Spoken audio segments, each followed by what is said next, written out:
Rehefa malala rehetra ao amin'ny tompo ho amin'ny fanahinao ny fiadana avy amin'Andriamanitra ray sy Jesosy Kristy tompo ty antsika.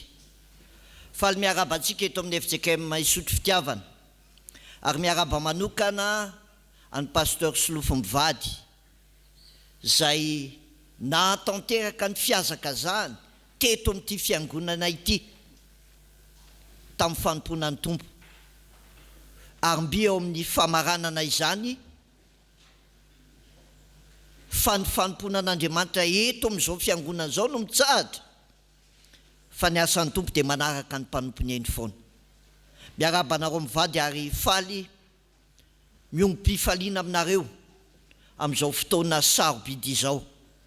Fotoana sarobidy satria fotoana hitodiana ny lasa ary anomanana lay hoavy zay efa ny matimatesanareo, tsy ho anareo ihany fa ny zaranareo ho an'ny fiangonana dia ny hoe miomana eo amin'ny tomponao. Ary zay indrindra nahatonga lay aloha hevitra hoe miverena amin'ny fitiavana voalohany. Ary zany no afatry ny tompo nataony navetsatra tao anatin'ny mpanompony amin'izao famaranana ny taom-piasana teto amin'izao fiangonana izao. Pasteur Solofo manokana amiko mentor teo amin'ny fiainako, na tsy hoe tena fanerasera matetika ary zay rahalahy mianaka, dia anisan'ny olona nataon'ny tompo teo anoloan'ny fiainako tamin'ny fiainam-panahiko ary ny anjara fanompoko. Ary tena fifaliana ho aho ray aman-dreny mandray anjara amin'izao vanim-potoana lehibe eo amin'ny anjara fanompoana nomeny tompo anao izao. Dia hivavaka isika. Tonga ny fotoana andrenesanay ny afatra avy aminao Jesosy, dia mangataka aminao zay mitenena amin'ny fombanao Amandriamanitra anao. Ampangivo zay firehetra tsy avy aminao aty anatinay. Ary ao ka tsy ho tako ny fahalemen'ny mpanomponao, ny hery sy ny fahefan'ny teninao. Fa mitenena, fa voninkaino anao indray zahay. Dia loavin'ny fanahinao ary ny teny zay fampizarana ho fiainanao anay zany. Ny anaranao Kristy tompo ty anay. Amen. Miverena amin'ny fitiavana voalohany, alady ny fanambadiana androany, dia mety efa manokana ihany koa ho ampivady zany afatra hoe miverena amin'ny fitiavana voalohany. Ary hitantsika tsara fa ny voany zany teny zany a dia ilay teny nampitondrain'Andriamanitra ho an'ny apôstôly John.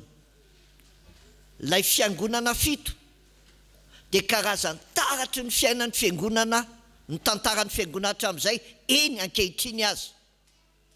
Dia ao anatin'io rehefa mamaky an'io isika dia mijery ny fomba fijery ny Andriamanitra, inona ny zavatra hitany ao ary inona ny zavatra tsy hitany ao, dia inona ny fananarana ataony ary inona no fampanantenana omeny. Tao amin'ny fiangonana tao Efesosy ny zavatra hitany dia zao: tena miasa ny olona, tena manao asan'Andriamanitra ny olona, tena mahafohy vola, mahafohy hery, mahafohy ny zavatra rehetra. Fa saingy zao tsy marina tamin'ny tsony lay toe-pony tany am-pendohana, tahaka ny toe-pony Paoly apôstôly lay nanorina ny fiangonana tao Efesosy, nijanona ny 3 taona zany toerana zany. Dia ilay toe-tsain'i Paoly nanao hoe ny fitiavan'i Kristy no manery anay. Fa ny fiangonana tao Efesosy tsy ny fitiavan'i Kristy intsony no manery azy, fa lay asa n'Andriamanitra no manery azy, fa tsy ny Andriamanitra mampiasa azy. Ary zany nahatonga an'i Paoly, ary zany nahatonga ny John nampitondrain'Andriamanitra ny afatra hoe asaivo miverana amin'ny fitiavana voalohany ireo olona ireo. Ary indraindray mampieritreritra tokoa zany ankehitriny ary mijery ny fiainan'ny fiangonana ianao, mba azoto manao asa ny olona. Tena mahafinaritra ny fijery ny fandroso ny asa. Fa saingy zao ny fon'ny olona lavitra an'Andriamanitra, fa tiany olona manao asan'Andriamanitra.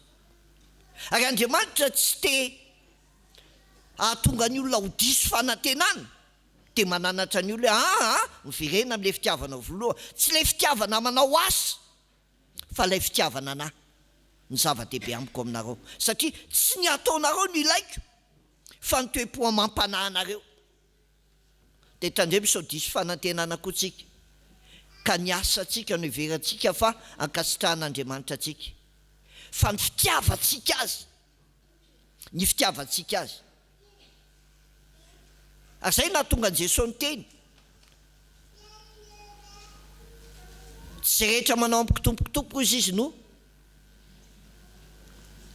andova ny fanjakan'Andriamanitra. Fa maro no avy amin'izany fotoana izany ny teny hoe tsy efa naminany tamin'ny anaranao fa zahay, dikany hoe maminany de mitondra ny afatr'Andriamanitra. Ary raha tenenina amin'ny teny tsotra dia zao hoe tsy efa nitory-teny ave tsy efa nandroaka de minita amin'ny anaranao fa zahay. Raha tenenina amin'ny teny tsotra dia hoe tsy efa nanao ny asany inona mpiandry, tsy efa nanao asa maro tamin'ny anaranao fa zahay.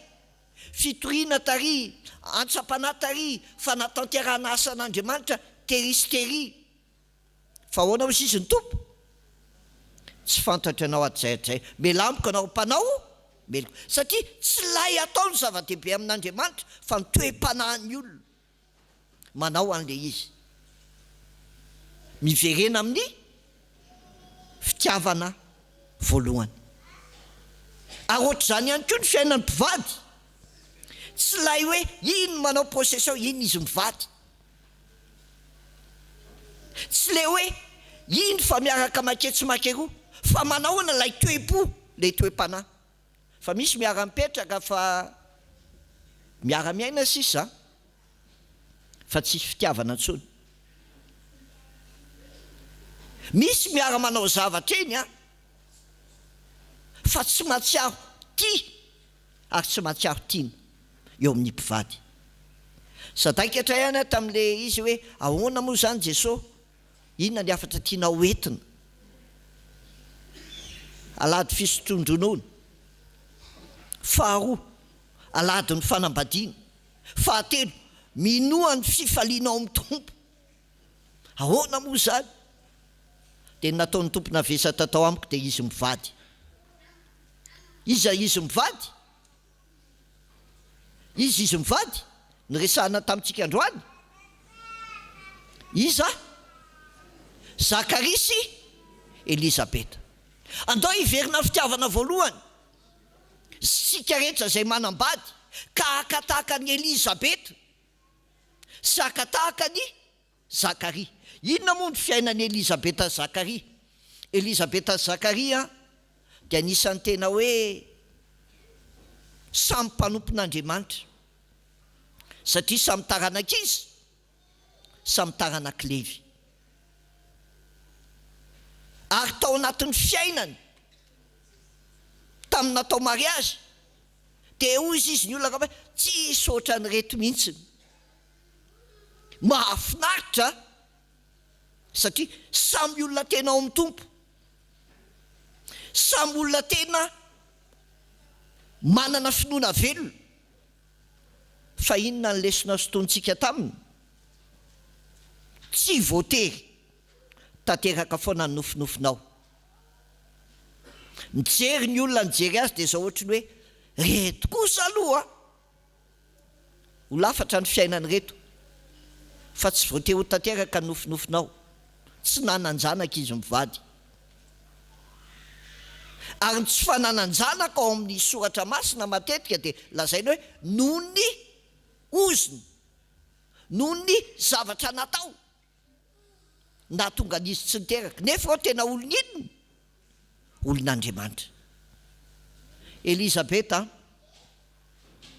dia hitantsika tsara fa nalahelo izy tao anatin'ny tsy fananany zanaka.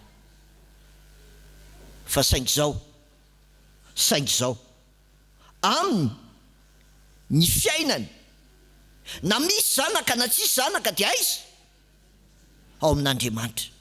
Ary zany ny sarobidi indrindra taminy, ny fiainana miaraka amin'Andriamanitra dia andaovantsika rehetra miara manokatra soratra ny Baiboly. Lioka toko voalohany andininy fahaeniny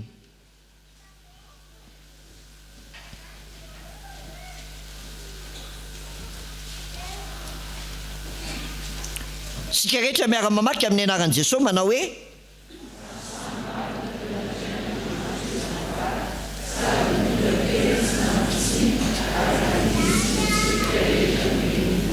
avereno kely hoe azafady hoe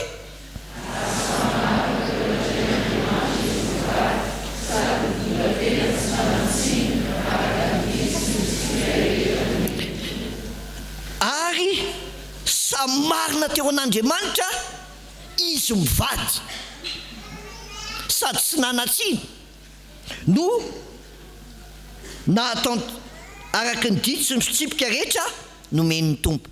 Mba manahoana re zay mivady e? Mba manahoana re nareo mivady e? Mba manahoana tsika eo anatrehan'Andriamanitra? Samy marina eo anatrehan'ny tompo ve isika? Fa jereo ny fiainan'izy mivady a nanandalo sedra azy Elizabeta nanaona ny fomba niatrehany azy ny fifandraisana amin'Andriamanitra. Mety nisy fahakiviana tao a, mety nisy fahadisom-panantenana tao a, mety nisy fahoriana tao a, mety nisy nofinofo rava tao a, fa inona ny lesona raisiny? Marina tamin'ny anarany. Dikany hoe Elizabeta manko dia izao hoe Andriamanitra ny finianana. Andriamanitra ny finianana. Ka mahatoky izy fa na inona ny hoe toe-java-misy eo amin'ny fiainany dia rehefa mitady hery izy dia ao amin'Andriamanitra isan'andro. Ry vehivavy isany manoloana izay zavatsarotra lalovanao, izay mety fahadisom-panantenana, izay zavatra nofinofo tsy tanteraka teo amin'ny fiainanao, aiza anao no maka hery? Raha mivadinao anao no maka hery mety mbola diso fanantenana ihany. Fa raha amin'Andriamanitra ianao no maka hery dia ho marina ary tsy hanatsiny ao anatrehany ianao.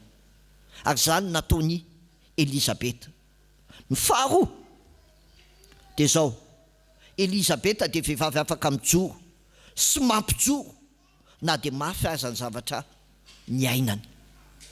Afaka mijoro izy ary afaka nampijoro ny vadiny izy na dia teo aza izay mety krizy ny lalovany teo amin'ny fiainany. Ary Elizabeta dia nahatanteraka n'ilay ohabola toko faraika amin'ny telopolo andininy faharoambin'ny folo manao hoe fa soa no ataondra vehivavy aminy fa tsy ratsy amin'ny andro rehetra iainany. Fa soa no ataondra vehivavy aminy fa tsy ratsy amin'ny andro rehetra iainany.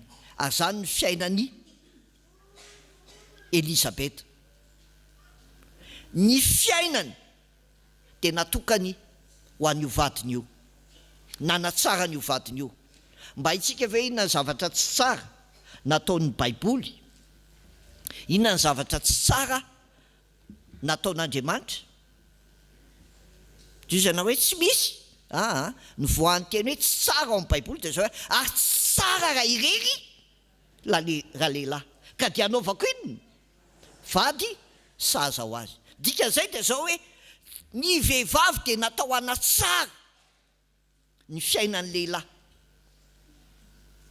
Ary matoa misy lehilahy anankiray mijoro a dia no le vadiny ao ambadika ao. Inona ny toeran'ny Elizabeta? Nampijoroany Zakaria teo amin'ny fiainany. Anka olona nitsongombolo Zakaria tao amin'ny fiarahamonina. Noho izany ny zavatra manjo anao rehefa maka hery amin'Andriamanitra ianao dia afaka mampahery olona koa ianao. Fa rehefa tsy manana hery amin'Andriamanitra ianao tsy mahay mampahery olona koa ianao. Ary izy ny vehivavy tsy mandalo zavatsarotra eo amin'ny fiainana, atsangano ny tanany.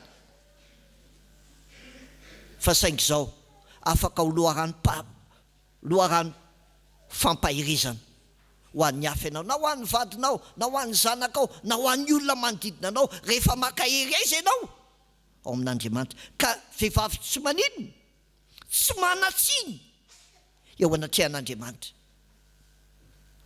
Inona ny olona tsy manatsiny ao anatrehan'Andriamanitra? Ny olona manana fifandraisana amin'Andriamanitra. Teboka fahatelo dia zao hoe azo atao foana ny mandroso ara-panahy na dia anaty fahoriana aza ry vehivavy. Azo atao foana ny mandroso ara-panahy na dia ao anaty fahoriana aza. Fa Elizabeta ao anatin'ny fahoriana fa mbola afaka nandroso ara-panahy izy, satria ny fahoriana dia netiny teo amin'Andriamanina. Ahoana hozy izy ny tompo? Makanesa ty amiko sy fa za no ome anareo inona,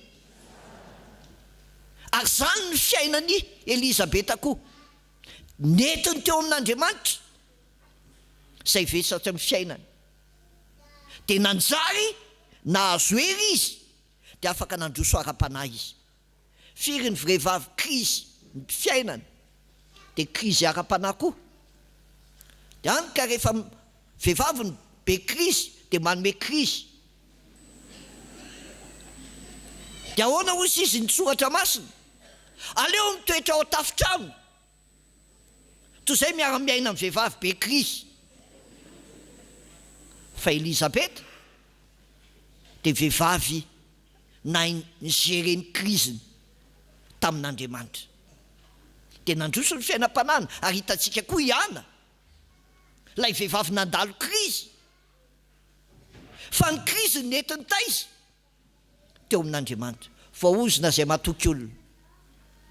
Za tsy miteny aza matoky ny vadinao, fa matoky an'Andriamanitra aloha.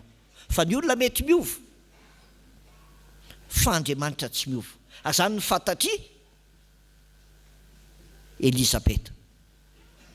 Nanahoana kosa lay vadiny dia Zakaria zany. Voalohany, Zakaria dia zao hoe miankina ny toe-pony dia tena miankina tamin'Andriamanitra, ary miankina amin'ny toe-pon'ny olona ny zava-drehetra. Amin'ny maha-kristianina antsika, amin'ny mahavady antsika, dia mila ny toe-panahy araka an'Andriamanitra ho toetra voalohany eo amin'ny fiainanao ianao. Ary zany ny zavatra nananany, toe-panahy araka an'Andriamanitra nananany Zakaria. Toe-panahy araka an'Andriamanitra. Ary zay nahatonga ilay Luka toko voalohany andininy fahenina hoe naninona hozy izy? Marina teo an'Andriamanitra, tsy an'Andriamanitra izy mivady, sady mitondra tena tsy nana tsiny. Satria naninona? Olona manana toe-panahy araka an'Andriamanitra. Ary ny olona manana toe-panahy araka an'Andriamanitra dia olona mandeha araka ny fanahy.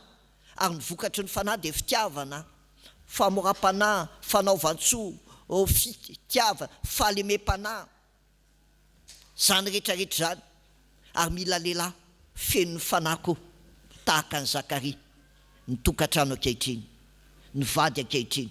Fa tsy sanatria lehilahy mandeha ara-nofo. Dia ny Galatiana toko 5 andininy 7-20 no hita ao. Fa ny asa nofo, miariary ny asa nofo dia zao fijanganjangana, fahalotona, ady lahy, fimenomenomana, asa ratsy rehetrarehetra ity. Mba toe-panahy manahoana reny toe-panahy antsika lehilahy? Mana toe-panahy araka an'Andriamanitra ve? Sa olona mandeha araka ny nofo? Tena lehilahy babon'ny Kristy ve? Ka Kristy ny velona ao anaty, fa tsy anao intsony. Fa ny lehilahy rehefa izy mbola velona ao anatiny dia tsatra an'ilay virus moi. Inona le moi? MOI, maladie orgueilleuse incurable. Ary rehefa ny lehilahy be orgueil dia tsy mahafaly vady aman-janaka, ary indrindra tsy mahafaly an'Andriamanitra. Fa ny lehilahy mana toe-panahy araka an'Andriamanitra tahaka ny Zakaria dia lehilahy ahitana fitiavana, ary hainy mihitsy nanohana ny vadiny na dia tao anatina krizy aza. fa ny vadiny ihany na inanoana azy ve na dia nyteny ary hoe inona ary ty malelaeloelo ty za ve tsy ampy anao manoatra noho ny zanaka folo any e raha ampy anao ianako naninona ianao relikana ny mbola naka ny penina naninona ianao ny nampirafy satria tsy niteraka ve ty de hoe eny e ianao no tiako fa ty renjanako fa tsy ohatran'izany Zakaria fa lehilahy nanana ny toe-panahy araka an'Andriamanitra. Teboka faharoa dia zao hoe ny fanambadiana dia fitiavana mandrakizay na ho tsara anao na ho soa na ho ratsy ka nanana ahoana ny fiainany Elisabeta na inona mety krizy ny lalovantao ao amin'ny baiboly manko misy hoe non-dit dia zao hita teny amin'ny Zakaria ny fitiavany vadany na ho soa na ho ratsy na miteraka na tsy miteraka ny lehilahy amin'izao fotoana raha vao tsy miteraka ny vehivavy dia te hivoaka ny tokantrano ary misy ary moa tsy teneniko le tanàna etsy akaikikaiky etsy tsy manambady ny lehilahy ao raha tsy be voka aloha le vehivavy zay vao atao mariazy tsia Zakaria tsy mborotro zany rehefa ty dia tia mandrakizay na mandalo krizy io na tsy mandalo krizy ty dia tia mandrakizay ary zany ny tena fanambikeza be ho antsika lehilahy baiboly tsy niteny hoe ianareo vehivavy tiavany vadinareo fa ahoana ny teneniny ianareo lehilahy tiavany vadinareo raha tsy manana toe-panaraka an'Andriamanitra tahaka ny Zakaria isika raha tsy manana toe-po tahaka ny Zakaria itsika hoe ny fitiavana dia mandrakizay mandra-pikipon'ny maso ninona krizy dia zao rehefa ianao ny ekeko dia ekeko mandrakizay ary farany dia zao hoe Zakaria dia nanokana fotoana ny vavaka ho an'ny vadiny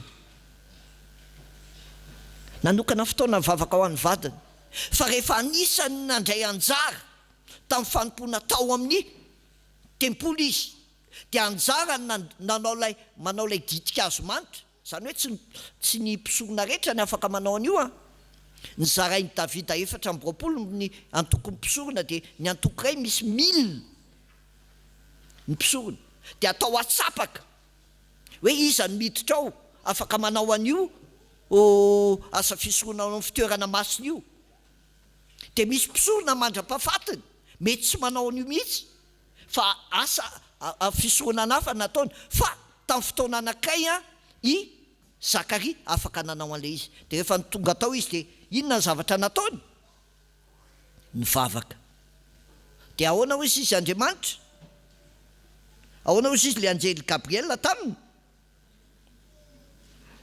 7:10 fa hoy ilay anjely taminy aza matahotra ary Zakaria fa efa nohenohina ny fangatanao fa Elisabeta vadinao dia hiteraka zazalahy aminao ary Jaona no ataonao anarany